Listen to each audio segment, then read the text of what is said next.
Rancangan Santapan Jiwa My Quran Time ini dibawakan oleh MFDM Group of Companies, 3Q Equestrian dan Fraser Valley Kuala Kubu Baru.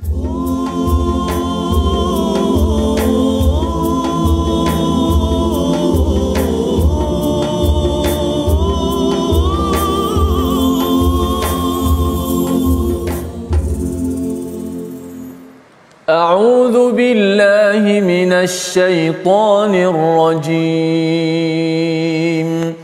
بسم الله الرحمن الرحيم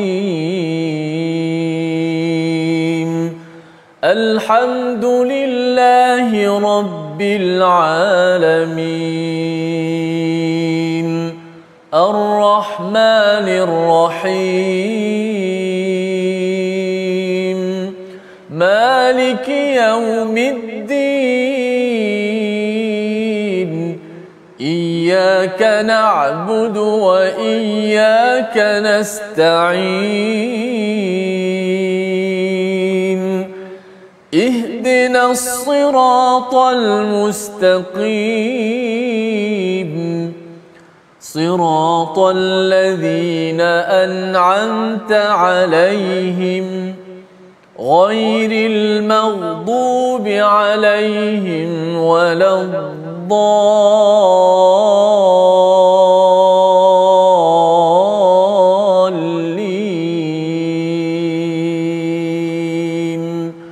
آمين. صدق الله العظيم. إن الحمد لله نحمده ونستعينه ونستغفره ونعوذ بالله من شرور أنفسنا ومن سيئات أعمالنا من يهده الله فلا مضل له ومن يضلله فلا هادي له أشهد أن لا إله إلا الله وحده لا شريك له وأشهد أن محمدا عبده ورسوله رب اشرح لي صدري ويسر لي أمري واحلل عقدة من لساني يفقه قولي أما بعد السلام عليكم ورحمة الله وبركاته. Apa khabar tuan-tuan dan puan-puan di luar sana? Saya harap tuan-tuan dan puan-puan sentiasa diberkati Allah Subhanahu Wa Taala, dikurniakan kesihatan dan kebahagiaan. Jadi setelah sekian lama, alhamdulillah kita diberi kesempatan untuk bersama-sama sekali lagi dalam majlis ilmu kita dalam program My Quran Time, baca, faham, amal. Dan pada hari ini seperti biasa saya tidak keseorangan. Saya ditemani oleh sahabat saya Al-Fadil Al-Muqri' Syekh Ustaz Tirmizi. Apa khabar Ustaz? Baik, alhamdulillah. Ustaz, apa khabar? Alhamdulillah, sihat-sihat. Jadi juzuk 30 ya Ustaz? Betul. Masya-Allah, tabarakallah, dah nak habis ni. Itulah Allah. Harap-harap ada sambungannya. Insya-Allah. Insya-Allah, manalah tahu kan. Jadi hari ini insya-Allah Ustaz kita nak baca surah At-Tin ya Ustaz. Betul. Surah At-Tin. Surah At-Tin ni agak menarik Betul. Dia kalau saya lah surah At-Tin ni dia tak adalah panjang sangat, dia tak adalah pendek sangat. Kalau saya lah dengan surah At-Tin ni Ustaz suka baca waktu solat lah. Ya. Sebab kalau kita solat kita baca surah kalau pendek sangat rasa bersalah juga rasa. Kalau baca panjang sangat mungkin kita ada tugasan urusan lain. Jadi At-Tin ni antara surah yang kita kata suka menjadi pilihan lah. Kalau Ustaz macam mana Ustaz dengan surah At-Tin ni? Ya, masya-Allah, satu surah yang sangat best ya. Sebab dimulakan tu dengan semua orang boleh faham bila surah At-Tin ni, At-Tin wa zaitun, dia orang nampak buah tin, buah zaitun. Jadi bila baca ni rasa macam ada keseronokan dekat situ. Ya. Jadi dia sedang-sedang surah kan. Dia sedang-sedang. Dia tak terlalu pendek. Betul, dia tak apa panjang, tak apa pendek kan. Kalau nak baca dekat surah kat solat maghrib ke macam sesuai lah kan. Macam sini pula kat situ. Okey. Jadi insya-Allah seperti yang kita bincangkan sebentar tadi, pada hari ini kita akan mentadabbur surah At-Tin. Jadi tuan-tuan boleh bukalah halaman yang ke 597, halaman yang ke 597 ya. Surah yang atas tu, yang atas, bahagian atas pada halaman 597 surah At-Tin. Jadi sebelum kita pergi dengan lebih jauh, kita lihat terlebih dahulu sinopsis ya untuk surah At-Tin. Kalau kita boleh lihat daripada ayat yang ke-1 sehingga ayat yang ke-3, Allah Subhanahu Wa Taala bersumpah ke atas 3 tempat yang suci. Apa dia tu? Nanti kita akan terangkan sebentar lagi. Kemudian daripada ayat 4 sehinggalah ayat yang ke-5, Allah menceritakan tentang penciptaan manusia dan tempat pengembalian orang yang ingkar. Kemudian yang terakhir daripada ayat yang ke-6 sehinggalah ayat yang ke-8, Allah Subhanahu Wa Taala menyebut mengenai balasan setiap amal manusia dan pengadilan Allah Subhanahu Wa Taala, ya. Jadi insya-Allah kita akan cuba untuk nak menceritakan, mentadabburkan ayat-ayat ini. Jadi sebelum kita mula untuk tadabbur, kita berdoa dulu dengan doa yang ringkas. Allahumma allimna ma yanfa'una wazidna ilma. Jadi moga pada sesi kali ini Allah akan membukakan kepada kita pintu-pintu ilmu supaya kita dapat memahami Al-Quran, kemudian kita dapat menghayatinya di dalam kehidupan kita. Jadi apa yang kita boleh pelajari tentang surah At-Tin, insya-Allah kita akan bincangkan sebentar lagi. Sekarang masih yang ditunggu-tunggulah. Saya pun kalau setiap kali sesi saya menunggu masa ini, iaitu kita nak mendengar terlebih dahulu bacaan daripada Al-Fadhil Al-Qari kita, Ustaz. Saya nak tanya juga Ustaz, kalau daripada terjemahan surah At-Tin kan Ustaz, rasa-rasa Ustaz lah lagu apa yang sesuai? Saya request kan. Jadi saya nak tanya, kalau sebab kadang-kadang saya dengar para qari ni diorang berbincang sama diorang, dia kata lagu ni kadang-kadang dia memainkan peranan, ataupun minta maaf, makna tu memainkan peranan dalam pemilihan lagu. Macam mana Ustaz? Ya, memang benar sekali. Kita kata biarlah lagu tu ikut Quran. Jangan biar Quran tu ikut lagu. Kalau Quran ikut lagu, jadi kita memang terikat dengan lagu semata-mata, dah tak nampak dah ayat itu tentang apa dan sebagainya kan. Jadi walau macam mana pun lagu-lagu yang ada seperti Bayati, Sabah, Hijaz, Nahwan yang ada 7 yang kita kata asasnya, memang ada sifat masing-masing. Lagu ni sifat lebih kepada kegembiraan, ni sifat yang lebih mendayu-dayu, ataupun lagu yang sesuai dengan ayat-ayat yang sedih, doa, azab dan sebagainya. Namun begitu, lagu-lagu tu bagi saya itu hanya satu alat yang kita pakai untuk guna baca Al-Quran. Yang penting bila kita ada penghayatan, lagu apa sekali kita baca, kita boleh sesuaikan dengan mood kita. Kalau ayat itu kita boleh sesuaikan. Maknanya walaupun kita kata lagu ini sifat dia sesuai dengan bentuk kegembiraan, tapi kalau seorang qari itu dia boleh menghayati betul-betul ayat yang dibaca. Walaupun lagu tu nampak macam gembira, tapi dia boleh datangkan mood dengan sedih, dengan sesuai dengan ayat Al-Quran bila dibaca tu, biarlah dapat orang kata memberi kesan kepada orang yang mendengar. Dan kalau seperti mana orang Imam Mekah lah, betul, boleh mengalihkan air mata semua, betul, kan, dengan aluna. Walaupun Imam Abdul Rahman As-Sudais lagu ras tu lagu yang kita kata cergas, tapi dia boleh membawa jiwa bila solat. Menarik bila dengar qari berbicara, menarik sangat. Okey Ustaz, rasa lagu apa yang sesuai Ustaz? Masih lagi belum menjawab. Lagu apa yang sesuai Ustaz rasanya? Saya memang susah nak beritahu di awal. Sebab kalau sebut lagu ni tiba-tiba dah letak je suara, lagu lain pula pergi. Tapi boleh juga beritahu. Tapi dah sebab Dr. Arif datang, saya buat lagu Jaharkah lah. Allahu akbar, alhamdulillah. Terima kasih Ustaz. Okey, silakan Ustaz. Baik. A'udzu billahi minasy syaithanir rajim. Bismillahirrahmanirrahim. Wat-tini waz-zaitun wa turi sinin wa hadzal baladil amin. لقد خلقنا الإنسان في أحسن تقويم ثم رددناه أسفل سافلين إلا الذين آمنوا وعملوا الصالحات فلهم أجر غير ممنون فما يكذبك بعد بالدين أليس الله بأحكم الحاكمين.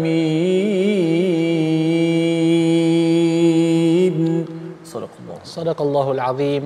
Demi buah tin dan buah zaitun dan demi gunung Sinai yang aman dan negeri ini Mekah dan demi negeri Mekah yang aman ini. Jadi kalau kita lihat pada surah At-Tin, Allah Subhanahu wa taala memulakan surah At-Tin dengan sumpah, ya, dengan bersumpah. Dan seperti mana yang kita telah belajar sebelum ini, Allah Subhanahu wa taala berhak untuk bersumpah dengan apa sahaja yang Dia mahu. Kalau Allah hendak bersumpah dengan matahari dan duha, waktu duha, Allah boleh bersumpah. Kalau Allah nak bersumpah dengan apa? Dengan apa sahaja. Okey, itu adalah hak Allah Subhanahu wa taala. Namun apa pula peranan kita? Kita, tanggungjawab kita, kewajipan kita, kalaulah kita hendak bersumpah, maka kita tidak boleh bersumpah melainkan dengan nama Allah Subhanahu wa taala semata. Ya, kerana Nabi SAW di dalam sebuah hadis menyebut man halafa bi ghairillahi faqad asyrak. Barang siapa yang bersumpah dengan selain daripada nama Allah, maka sesungguhnya dia telah melakukan amalan syirik. Ya, jadi tuan-tuan kena berjaga-jaga kalau kita hendak bersumpah, maka pastikan sumpah kita itu adalah menggunakan nama Allah. Kita boleh mengatakan wallahi, wabillahi, watallahi. Kadang-kadang orang ada setengah orang dia akan kata warabbul Kaabah. Itu pun merujuk pada Allah juga, ya, iaitu Tuhan kepada Kaabah. Tetapi apa sahaja lafaz yang digunakan, tidak boleh, haram untuk kita bersumpah dengan nama selain daripada Allah Subhanahu wa taala. Kerana apa? Kerana bila kita bersumpah dengan sesuatu, itu bermaksud sesuatu itu yang kita bersumpah dengannya adalah sesuatu yang besar, dan untuk kita tiada yang lebih besar selain daripada Allah Subhanahu wa taala. Okey, kalau kita lihat pula pada ayat yang pertama, Allah bersumpah dengan buah tin dan juga Allah bersumpah dengan buah zaitun. Allah pada ayat yang kedua, Allah bersumpah dengan gunung Sinai, dan pada ayat yang ketiga Allah bersumpah dengan negeri Mekah. Jadi seperti mana yang kita sebutkan tadi, bila mana Allah bersumpah, maksud dia ada kelainan, ada keistimewaan. Kerana daripada makhluk-makhluk yang Allah ciptakan, Allah telah memilih perkara-perkara ini untuk dijadikan sumpahnya. Jadi mesti ada benda keistimewaan pada tin, keistimewaan pada zaitun, keistimewaan pada Tur, pada Jabal Tur itu sendiri, dan juga keistimewaan pada negeri Mekah. Okey, mari kita lihat satu persatu dan kita cuba lihat apakah aspek pengajaran yang kita boleh dapat daripada ayat-ayat ini. Okey, pertama sekali kita lihat dalam ayat yang pertama, Allah Subhanahu wa taala menyebut wattin, demi buah tin. Ustaz, buah tin ni Ustaz, benda yang sekarang memang masyhur lah, kan Ustaz? Alhamdulillah boleh didapati di mana-mana sahaja, kan? Buah tin ni kalau menurut Imam Ibn Ashur, dia ada menyebut bahawa buah tin ni adalah buah yang cantik, sedap serta mudah untuk dimakan. Jadi sebenarnya buah tin ni Ustaz, kalau dululah saya faham buah tin ni biasa kita dapat dalam bentuk yang kering je. Betul tak? Sekarang kita lihat buah tin tu boleh datang, ada yang fresh dah sekarang. Ustaz pernah rasa ke buah tin yang fresh tu? Belum lagi. Oh, tapi Ustaz menarik, Al-Imam Ibn Ashur ketika mentafsirkan ayat ini, dia menyebut bahawa buah tin ni nak tanam dia tak renyah, dia tak banyak kerja, kan? Bila saya baca kata-kata Al-Imam Ibn Ashur, saya pun terfikir, betul. Sebab apa Ustaz? Sekarang dah wujud trend di Malaysia di mana orang-orang kita sendiri mula menanam buah tin di Malaysia. Di Malaysia tanam. Dan saya pernah pergi satu masjid di Shah Alam, saya nampak buah tin, pokok tin tu keluar dengan buah-buah dia sekali. Jadi Masya Allah Tabarakallah, memang buah ni, sebab tu buah ni adalah satu buah yang istimewa. Dan memang benar kata Al-Imam Ibn Ashur tu, dia kata buah ni memang wujud di banyak tempat, kan? Dan cuma baru-baru ni sahaja orang kita dah dapat jumpa cara macam mana nak tanam buah tin di negara kita. Dulu kalau kita dengar buah tin ni, kita duk bayangkan negara Palestin ke ataupun negara Jordan, tapi sekarang Malaysia pun sendiri alhamdulillah kita dah mula menghasilkan buah tin. Cuma mungkin perlukan kepada usaha yang lebih lah kalau nak hasilkan lebih banyak. Jadi ini satu perkara yang sangat bagus tuan-tuan. Sebab apa? Sebab buah tin itu bila mana ia disebutkan di dalam Al-Quran, maksud dia ada keistimewaan dia di situ. Kan, kalaulah kita buka lah majalah mana ataupun kita buka je website, kita boleh nampak antara buah tin, antara kebaikan buah tin ni, pertama dia boleh mencegah kanser. Dia boleh mengurangkan masalah kolesterol, dia boleh mencegah darah tinggi, dia boleh membantu merawat diabetes, dia boleh mengurangkan keletihan dan sebagainya. Macam-macam lagi kelebihan pada buah tin ini. Dan ini adalah buah yang disebutkan dalam Al-Quran. Saya tak naklah sebut lebih-lebih sangat apa kelebihan buah tin ni. Nanti orang ingat ni rancangan Go-Shop pula. Orang ingat kita jual buah tin pula kan. Padahal kita nak tafsir Quran sahaja. Ya. Tapi pentingnya yang kita nak sebutkan di sini adalah kalau kita baca ayat ni, maka tuan-tuan, kita kenalah cuba untuk mendapatkan buah tin dan makan. Kerana apa? Kerana kita menggunakan apa yang telah dikurniakan Allah Subhanahu Wa Taala kepada kita untuk kita menjaga kesihatan diri kita. Tambahan pula buah tin ni tuan-tuan, menarik dia buah tin ni, saya pernah dapat yang fresh tu, kita boleh makan macam tu je. Dia bukan macam buah rambutan tuan-tuan, kena apa? Kupas kan, atau bukan macam buah durian, lagi harulah buah durian kan. Tapi dia buah tin ni kita boleh makan, kita boleh petik dan kita boleh makan macam tu je, daripada awal sampai ke habis. Subhanallah, memang Allah ciptakan buah tin ni sedap dan mudah untuk dimakan, dan tambahan dia sangat-sangat baik untuk kesihatan kita, ya. Jadi ambillah pengajaran daripada ayat ini dan makanlah buah tin. Sekali lagi, saya tak ada syarikat jual buah tin, cuma saya sarankan kepada tuan-tuan lah, ya. Wazaitun, watini wazaitun. Kemudian buah zaitun pula. Buah zaitun pula seperti mana yang kita tahulah, dia ada juga kelebihan-kelebihan dia yang tersendiri. Dan seperti mana yang kita sebutkan, kalau disebutkan dalam Al-Quran, maksudnya ada kelebihan dan keistimewaan dia. Jadi disebutkan oleh para saintis lah, para orang kata dietitian sekarang kan, mereka menyebut bahawa buah zaitun ni boleh melindungi organ jantung. Tu dia. Mengatasi penyakit Alzheimer, boleh mencegah stroke, boleh menurunkan berat badan. Boleh Ustaz? Saya baru tahu ni rupanya buah zaitun boleh turun berat badan. Kan? Jadi mungkin kalau yalah, bagi siapa-siapa yang di luar sana yang nak cuba diet ke, bolehlah cuba buah zaitun. Dan buah zaitun pun seperti mana yang kita tahu, ada orang dah perah buah zaitun, dah dijadikan minyak, dan tidak dinafikan minyak yang terbaik adalah minyak zaitun. Tapi ialah harga dia boleh tahan jugalah kan Ustaz. Harga minyak zaitun mahal. Kita harga minyak naik baru-baru ni pun orang dah bising. Kan, lagi nak pakai minyak zaitun dan goreng ayam, memang tak adalah kan. Tapi pendek kata, sebab apa harga dia mahal? Kerana kelebihan dan keistimewaan yang ada di dalamnya. Jadi tuan-tuan, bolehlah kita nak mencuba buah ini supaya kita boleh menjaga kesihatan kita menggunakan apa yang telah diberikan oleh Allah Subhanahu Wa Taala kepada kita. Itu satu tafsiran. Satu tafsiran pada atin dan juga zaitun. Para ulama tafsir ada menyebut satu lagi tafsiran, di mana atin ini dan zaitun merujuk kepada tempat. Tempat apa? Iaitu atin ini merujuk kepada satu bukit di mana berlabuhnya kapal Nabi Nuh, iaitu Judi. Ya, disebutkan di dalam kitab kutub tafsir, ia merujuk kepada tempat ataupun masjid Nabi Nuh alaihi salam. Adapun zaitun, dia merujuk kepada Masjidil Aqsa, tempat Masjidil Aqsa di situ. Dan kalau kita melihat kepada tafsiran ini, dan kita lihat kepada Turi Sinin, kita melihat kepada Gunung Sinai, dan kita melihat pula kepada yang selepasnya itu, iaitu bumi Mekah, kita boleh nampak keterkaitannya di situ. Keterkaitan macam mana tuan-tuan? Di mana di Gunung Nabi Nuh itu ataupun Masjid Nabi Nuh, Allah Subhanahu Wa Taala mewahyukan kepada Nabi Nuh di situ. Kita panggil Mahbatul Wahyi, tempat turunnya wahyu di situ. Kalau zaitun di Masjidil Aqsa, tak payah cakap berapa ramai para nabi yang pernah melalui Masjidil Aqsa. Jadi turunnya wahyu di situ.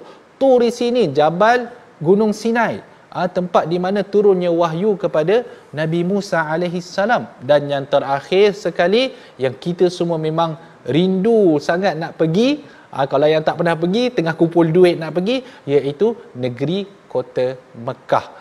Kan, wahadzal baladil amin. Allah Subhanahu Wa Taala bersumpah dengan kota Mekah. Jadi apakah keterkaitan antara tiga-tiga ayat ini? Ketiga-tiga tempat ini, ketiga-tiga ayat ini adalah tempat di mana turunnya wahyu kepada para anbiya. Ia menunjukkan kepada usaha sama yang dilakukan oleh para anbiya yang sebelum ini dalam mendaulatkan Islam atas bumi Allah ini. Ya tuan-tuan, jadi itu boleh nampaklah sedikit keterkaitan dia. Ini semua sumpah tau. Kita belum sampai lagi jawabul qasam, yang mana insya-Allah akan sampai selepas ini. Jawabul qasam ni maksud dia bila kita bersumpah, maksud dia adalah apa yang nak disumpahkan tu. Okey, kita akan sampai sebentar lagi.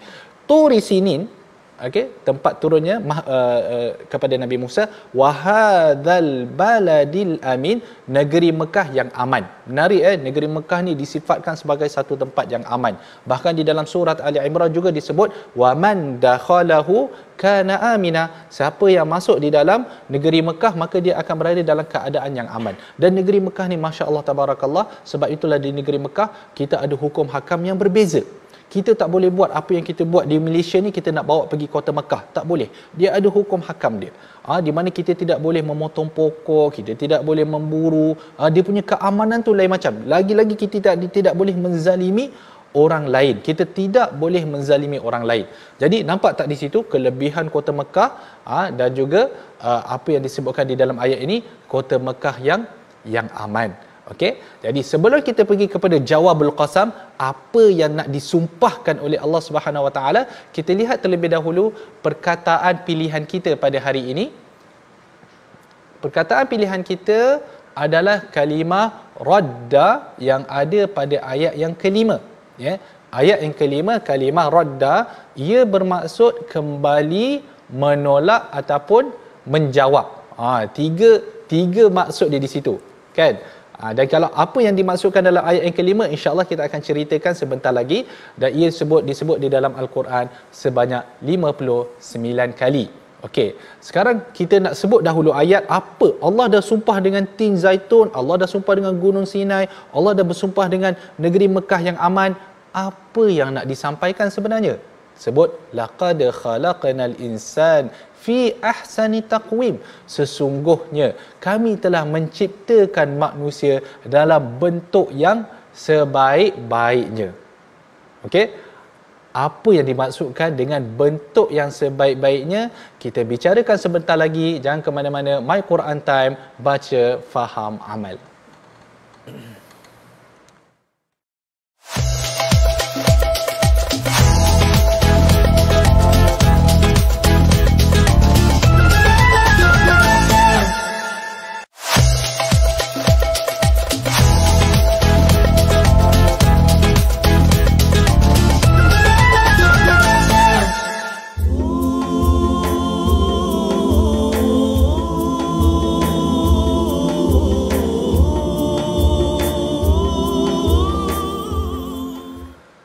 Bismillahirrahmanirrahim.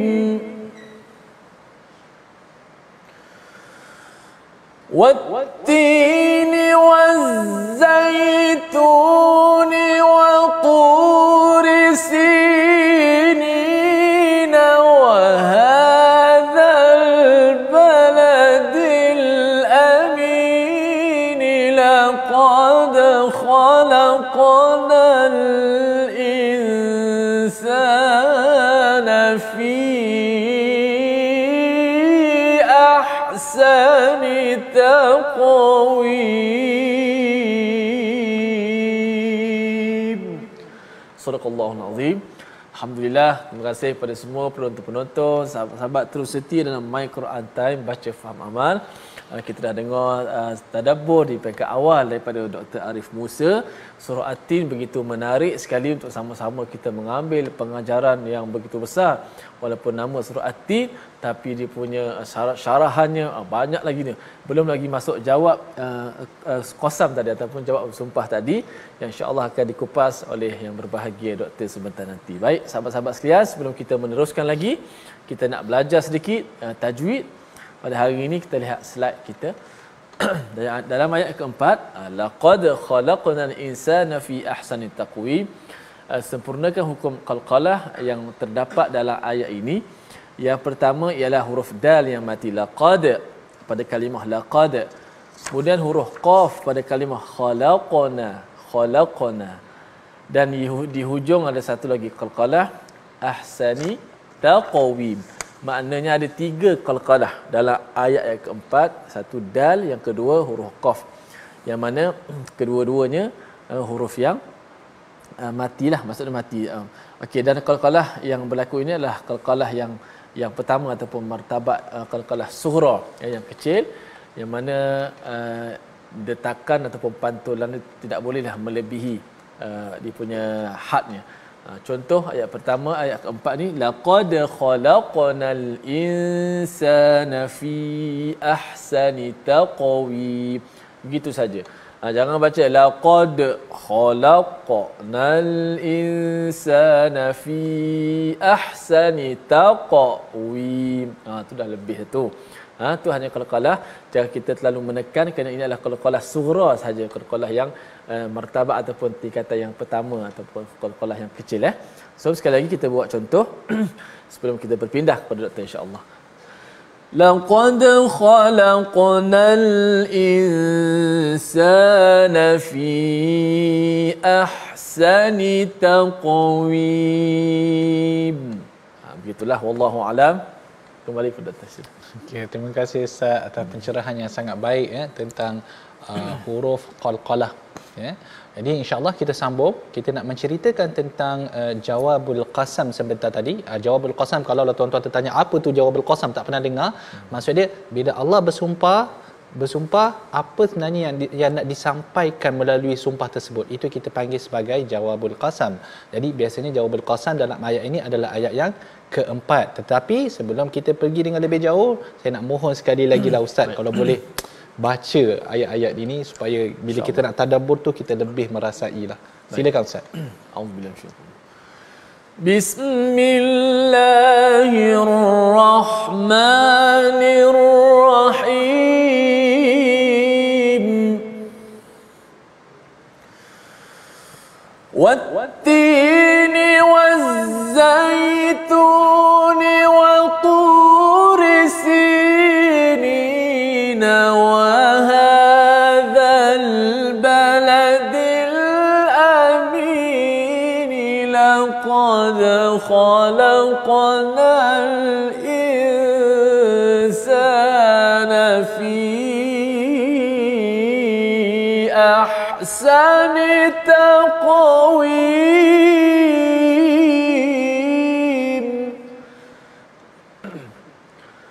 Thumma radadnahu asfala safilin.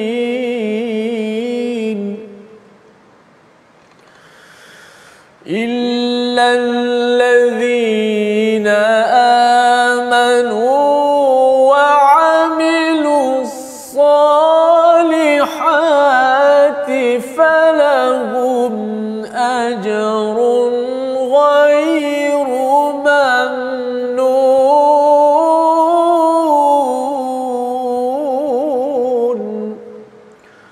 Fama yukadhibuka ba'du biddin.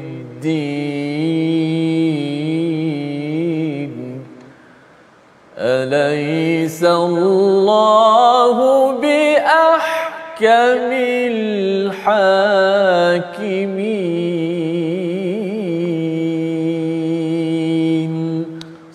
Sadaqallahul azim. Ayat yang keempat, laqad khalaqnal insana fi ahsani taqwim. Sesungguhnya kami telah menciptakan manusia dalam bentuk yang sebaik-baiknya. Ya. Jadi di dalam ayat ini para ulama memberikan dua tafsiran yang agak berbeza. Dan saya akan bawakan dua-dua tafsiran tersebut kepada tuan-tuan untuk kita nak tadabbur. Ya. Yang pertama sekali, Allah menyebut di sini kami menciptakan manusia dalam sebaik-baik bentuk dari segi fizikal, dari bentuk zahir jasad kita ni. Bermaksud Allah Subhanahu wa taala bila dia menciptakan Nabi Adam alaihi salam, ciptaan Allah Subhanahu wa taala sangat teliti. Kan? Allah Subhanahu wa taala menciptakan kita kepalanya di atas. Hidungnya orang kata kat sini, kat tengah. Kan? Lubang hidungnya menghadap ke bawah. Tak adalah lubang hidung menghadap ke atas. Kan bila hujan kan masuk pula air. kan? Mulutnya Allah Subhanahu Wa Taala ciptakan cantik, telinganya cantik. Dan kalau kita lihat komposisi badan kita ni memang cantik. Allah Subhanahu Wa Taala memang menunjukkan kepada betapa telitinya Allah Subhanahu Wa Taala menciptakan badan manusia. Setiap organ yang ada di dalam badan kita ini, kita kena sentiasa sedar ia adalah ciptaan Allah, satu kurniaan Allah Subhanahu Wa Taala, dan setiap organ itu ada fungsinya yang tersendiri. Kan? Dan kalau kita lihat pada badan kita tuan-tuan, kita toreh tangan kita hari ini, 2-3 hari kemudian insya-Allah dia akan sihat. Maksudnya kita punya badan boleh sembuh dengan sendiri. Ini semua satu kurniaan yang Allah Subhanahu Wa Taala berikan kepada kita. Jadi laqad khalaqnal insan fi ahsani taqwim. Allah menciptakan manusia dalam sebaik-baik bentuk. Jadi kalau kita faham ayat ini tuan-tuan, tadabburnya adalah janganlah kita body shaming orang. Macam itulah. Janganlah kita menghina tubuh badan orang. Jangan kita menghina orang ni tak cantik. Jangan kita menghina engkau ni buruk ke apa. Kerana Allah Subhanahu Wa Taala telah menciptakan dia sebegitu rupa. Ya. Kalau kita menghina ciptaan orang, apa maksud dia di situ? Contohlah kalau kita ada lukisan, kita hina-hina lukisan ni buruk, lukisan ni teruklah apa benda, maksud dia kita tengah menghina siapa tu? Kita tengah menghina pelukis. Jadi kalau kita menghina manusia, kita menghina tubuh badan orang, ditakuti di situ kita seolah-olah kita menghina Allah Subhanahu Wa Taala. Seolah-olah kita mengatakan Allah tak pandai nak mencipta. Padahal dalam setiap ciptaan Allah itu ada hikmahnya yang tersendiri. Sebab itulah Nabi SAW ada pada satu masa tu, Aisyah radhiyallahu anha, dia adalah mengumpat sedikit Safiyah. Yalah, dia mengumpat tu Ustaz kerana kita fahamlah hal rumah tangga kan. Jadi kadang-kadang dia ada cemburunya kat situ. Dia adalah sebutkan tentang Safiyah ni dia pendek sikit. Jadi Aisyah ada menyebutkan tentang perkara itu. Safiyah ni pendek sikit kan. Jadi Rasulullah SAW kata, kau telah mengatakan satu kalimah yang mana kalau kalimah tersebut dimasukkan dalam laut, nescaya ia akan mengubah laut tersebut. Menunjukkan bahawa benda itu bukanlah satu benda yang kita pandang remeh. Laut sendiri kalaulah kalimah itu dimasukkan dalam laut, seolah-olah kita zahirkan kalimah tersebut, kita masukkan dalam laut, laut itu akan berubah. Ya, jadi jangan, ini ciptaan Allah Subhanahu Wa Taala, badan seseorang itu janganlah kita menghina, janganlah kita mempermain-mainkan badan orang. Tambahan lagi teruk kalaulah orang itu adalah seorang muslim. Nabi SAW menyebut al-muslimu akhul muslim. Seseorang muslim itu adalah saudara muslim yang lain. Jadi kita tidak boleh menghina dia, la yahqiruhu. Kemudian Nabi SAW menyebut lagi, dia kata apa? Bihasabi mri'in minasyarri an yahqira akhahul muslim. Dia kata cukuplah keburukan bagi seseorang itu kalaulah dia menghina, mempermain-mainkan saudaranya yang muslim. Jadi pendek kata, ayat ini menyebut bahawa Allah telah menciptakan manusia dalam sebaik-baik ciptaan. Kemudian thumma radadnahu asfala safilin. Kemudian Allah kami mengembalikan dia ke tempat yang serendah-rendahnya. Maksud dia kita sekarang masih muda, kita boleh buat macam-macam benda kan, tetapi akan sampai satu masa di mana kita akan apa? Kita akan jadi tua, di mana badan kita ni dah tak sekuat yang dahulu. Di dalam satu ayat Allah menyebut Allahul ladzi khalaqakum min dha'fin thumma ja'ala min ba'di quwwatin dha'fa wa shaybah. Allah menciptakan kita lemah, kemudian kita kuat, kemudian kita akan menjadi lemah kembali. Jadi sampai ke satu masa kemungkinan kita akan menjadi nyanyuk. Sebab tu kalau boleh kita beristi'adzahlah daripada Allah Subhanahu Wa Taala, janganlah kita sampai kepada nyanyuk. Ya.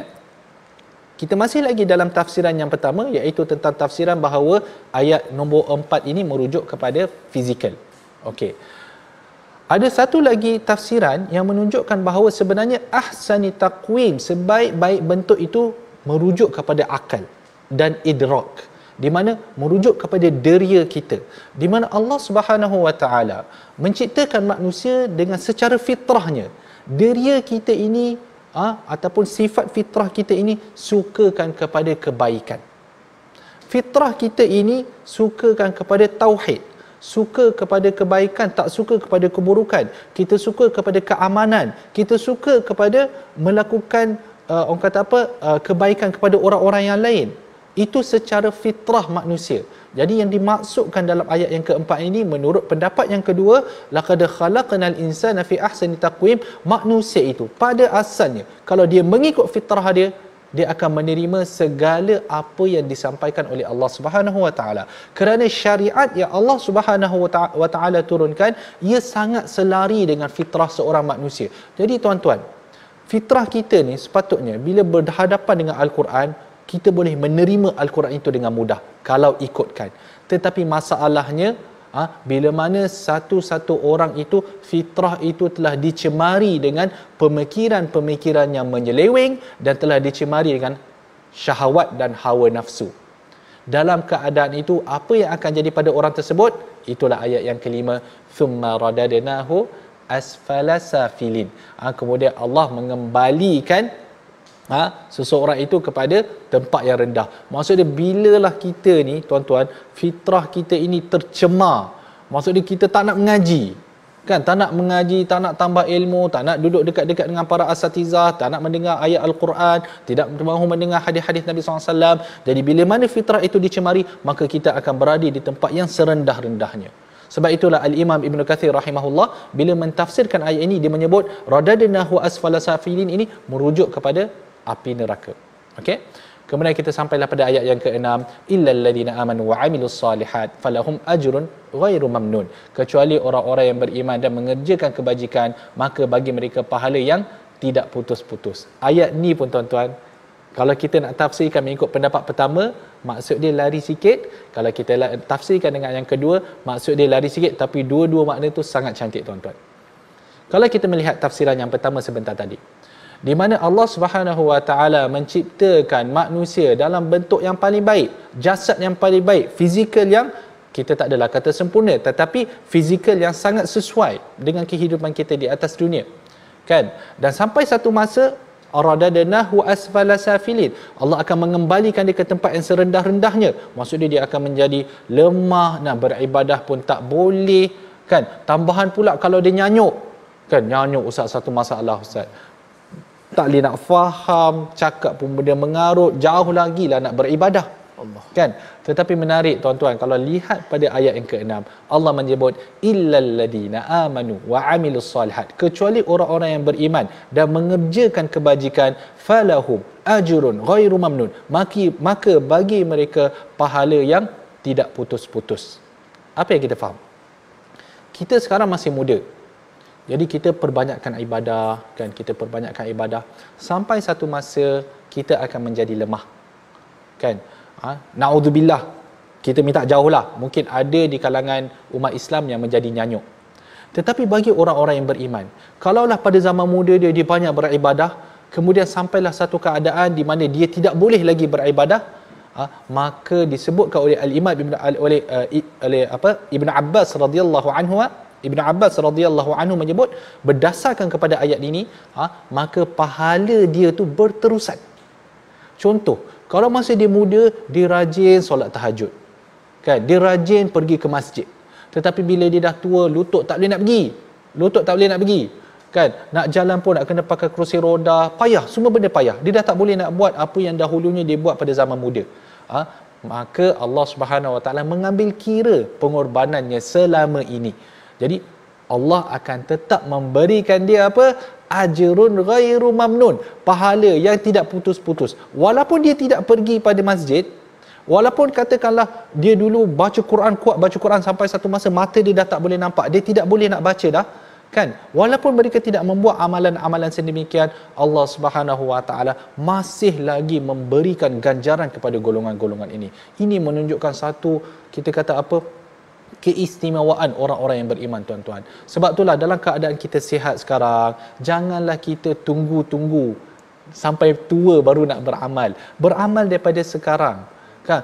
Kalau nak ke masjid daripada sekarang. Kalau nak mula membaca Al-Quran dan mentadabburlah daripada sekarang. Kerana ditakuti sampai satu masa radadnahu asfala safilin, kita akan sampai ke satu masa yang mana yang kita akan sangat-sangat lemah, dan naudzubillah kita jadi nyanyuk. Minta jauh lah itu, kita memang minta jauh, kan? Tetapi kata kalau seseorang itu dia nyanyuk, kan? Contohnya saya kenal seorang ni, dia dah tua sampai umur 90 lebih. Dulu tiap-tiap hari suka baca Quran, tapi bila dia dah nyanyuk, macam mana dia nak baca Al-Quran kan? Tetapi Allah mengambil kira pengorbanan dia selama ini, dia masih lagi mendapat pahala walaupun dia tidak membaca. Itu berdasarkan kepada tafsiran yang pertama. Kalau kita mengambil tafsiran yang kedua, kita mengatakan bahawa fitrah manusia itu adalah sebaik-baik bentuk. Ia sepatutnya boleh menerima kebenaran Al-Quran dan juga apa sahaja panduan daripada Nabi SAW, tetapi bila mana dicemari, dia akan menjadi di tempat yang paling hina. Maka kalau kita pergi kepada ayat yang ke-6, illal ladzina amanu wa amilus solihat, kecuali orang-orang yang beriman dan mengerjakan kebajikan, maka bagi mereka pahala yang tidak putus. Iaitu golongan yang ke-6 ataupun ayat yang ke-6 ini merujuk kepada golongan yang mereka kekal di atas sifat fitrah mereka, kan? Mereka kekal di atas sifat fitrah mereka. Mereka menerima segala apa yang Allah Subhanahu Wa Taala sebutkan di dalam Al-Quran. Mereka menerima segala apa yang disampaikan oleh baginda Nabi SAW. Tidak pernah terlintas dalam hati mereka kalau dengar satu-satu arahan ataupun perintah Allah, mereka mempersoalkan. Tidak. Kerana apa? Mereka tahu sepatutnya, kalaulah perasaan mereka macam seolah-olah menolak, maka ketahuilah itu bukan fitrah, kan? Maksudnya fitrah dia dah tercemar. Tapi kalaulah dia masih fitrah, dia masih suci, maka apa sahaja yang Allah Subhanahu Wa Taala sampaikan, maka itulah yang akan diterima dan diamalkan. Maka bagi golongan ini, golongan yang terselamat, golongan yang kekal di atas agama fitrah ini, maka bagi mereka pahala yang tidak putus-putus. Ya, tuan-tuan. Kemudian Allah Subhanahu Wa Taala menyebut, fama yukadzibuka ba'du biddin, maka apa yang mendustakan kamu lagi, apa yang menyebabkan kamu mendustakan hari pembalasan setelah adanya keterangan-keterangan itu? Alaihissallahu biahkamil hakimin, bukankah Allah hakim yang paling adil? Jadi setelah kita tahu banyak dalil-dalil yang Allah telah sampaikan kepada kita di dalam Al-Quran, dalil-dalil secara benda yang kita boleh nampak, dalil-dalil orang kata apa, akli pun, kalau bukan daripada Quran, dalil akli pun sendiri, kita boleh nampak bagaimana pokok yang mati hidup balik. Kita boleh nampak banyak benda sekeliling kita yang menunjukkan bahawa bolehnya Allah menjadikan hari pembalasan. Maka Allah kata, alaihissallahu biahkamil hakimin, maka sepatutnya seseorang yang berada di atas agama fitrah, hari pembalasan itu tidak ada lagi sebarang keraguan. Tidak ada lagi sebarang keraguan. Maksudnya kita semua beriman betul-betul bahawa sampai satu masa Allah akan mengadakan hari pembalasan. Kemudian alaihissallahu biahkamil hakimin, ayat yang ke-8 menunjukkan bahawa Allah adalah hakim yang paling adil. Kalau kita baca dua-dua ayat ini, tuan-tuan, kita boleh nampak kalaulah tidaknya ada hari pembalasan, maka itu menunjukkan Allah tidak adil. Sebab apa? Kehidupan kita atas dunia tidak adil, tuan-tuan. Terus teranglah kita kata, ada orang yang kaya, ada orang yang miskin, ada orang yang hidup lama, ada orang yang hidup sangat sekejap, ada orang yang menzalimi orang lain, dia boleh terlepas. Jadi kalaulah kita kata kita tidak percaya kepada hari pembalasan, maka di mana keadilan Allah Subhanahu Wa Taala ketika itu? Jadi nampak tak?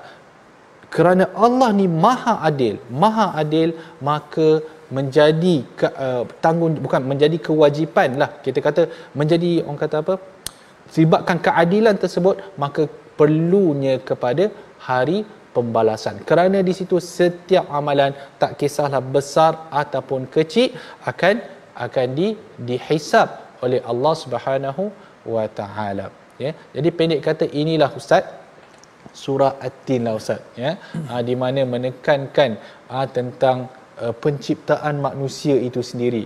Secara ringkas kita boleh kata ada dua tafsiran, iaitu ahsan taqwim itu merujuk kepada sebaik-baik bentuk fizikal. Jadi setiap daripada kita ini perlu sentiasa bersyukur kepada Allah Subhanahu Wa Taala, kerana lihat pada tangan kita, lihat pada badan kita, lihat pada wajah kita. Sebab itu ada satu doa, kalau pandang cermin kan, kita baca apa? Allahumma kama hassanta khalqi fahassin khuluqi. Ya Allah, sebagaimana engkau telah mencantikkan ciptaan aku ini, maka cantikkanlah akhlakku. Maksudnya kita pun dalam hati kita kena perlu ingat bahawa kita ni jangan terlampau, orang kata kadang setengah orang ni dia, kita kata apa, kadang-kadang dia punya confidence level tu sangat-sangat rendah. Dia rasa diri dia sangat buruk. Jangan macam tu. khalaqnal insana fi ahsani taqwim. Setiap orang itu ada kecantikan dia yang tersendiri. Setiap orang itu ada keistimewaan dia yang tersendiri. Kemudian kita sebut juga tadi, kita sebutkan tentang bagaimana agama Islam ini adalah satu agama fitrah. Satu agama fitrah yang mana insya-Allah kita, moga kita semua dapat istiqamah di atas agama fitrah tersebut. Moga kita dapat menjauhkan diri kita daripada segala penyelewengan yang ada di luar sana. Sekarang kita pergi lihat resolusi kita. Apa yang kita dah belajar pada hari ini? Kita lihat pada resolusi, untuk yang pertama, gunakan manfaat buah-buahan untuk jaga kesihatan diri. Ini kita boleh nampak daripada apa? Daripada ayat yang pertama tadi dan ayat yang pertama. Kemudian yang kedua, hargai nikmat sihat dan usia muda dengan banyakkan memberi manfaat. Dan yang ketiga, kita perlu konsisten untuk membuat amal soleh yang diterima oleh Allah Subhanahu wa taala. Mengakhiri majlis tadabbur kita pada hari ini, saya nak memohon daripada Al-Fadhil Ustaz untuk membaca doa. Bismillahirrahmanirrahim. Alhamdulillahirabbil alamin wassalatu wassalamu ala asyrafil mursalin wa ala alihi wa sahbihi ajma'in. Allahumma arhamna bil Qur'an waj'alhu lana imaman wa nuran wa hudan wa rahmah. Allahumma dhakkirna minhuma nusina wa 'allimna minhuma jahilna warzuqna tilawatahu ana al-laili wa atraf an-nahar waj'alhu lana hujjatan ya rabbal alamin walhamdulillahirabbil alamin. Alhamdulillah. Begitulah sesi kita berkenaan tadabbur surah At-Tin. Mudah-mudahan sama-sama dapat kita mengambil pengajaran daripada tadabbur yang dikuasai oleh Dr. tadi. Alhamdulillah, terima kasih Doktor. Dan kita mengajak semua sahabat-sahabat untuk bersama dalam tabung gerakan Al-Quran. Moga-moga sumbangan kita memberi manfaat untuk ummah, dan jangan lupa saksikan ulangan My Quran Time malam dan esok pagi, dan mudah-mudahan kita semua terus bersemangat berada di hujung-hujung untuk khatam Al-Quran ini. Mudah-mudahan inilah merupakan penutupan bagi suatu permulaan, insya-Allah. Mudah-mudahan sama-samalah kita bersemangat menuju pada hujung ini, insya-Allah. Mudah-mudahan kita semua dimuliakan Allah Subhanahu wa taala dengan Al-Quran. Terima kasih semua. Assalamualaikum warahmatullahi wabarakatuh. Jumpa lagi My Quran Time, baca faham.